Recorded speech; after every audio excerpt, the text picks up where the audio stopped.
Hello and welcome to the video for how do I use the UMG scroll box. I've gone ahead and created a sample project here where we have two scroll boxes that we will be going over. Both of them are in a canvas panel just to make the anchoring easier. Our first scroll box is simply a vertical scroll box in the bottom left that contains a bunch of names. For scroll boxes, you have the style, which is the top, bottom, left, and right of the shadow. And then you have the bar style itself, which can be styled, changing everything from the background to the top, bottom, left, and right sides, as well as what the thumbnail looks like.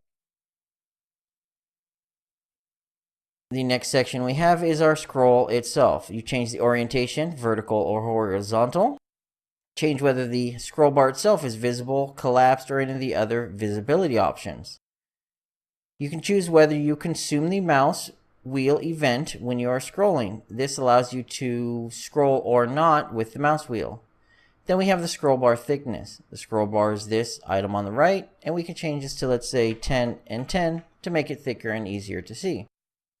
Always show scroll bar, either on or off, will always show the scroll bar, even if your item itself is outside of the range. If you notice there is a shadow here, you can barely see it because there is no fill for the scroll bar. It's not something that's used very often.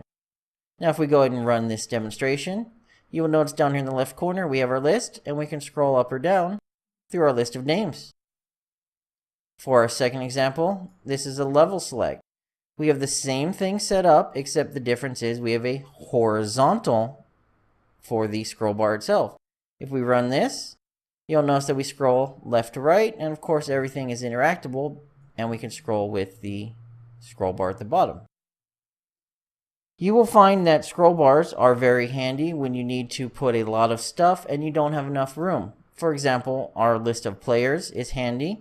Let us say you want to plan for the future and have an ever-expanding level selection menu. You might want to make sure it's in a scroll box. That way, as you add levels later, you don't have to reposition your user interface.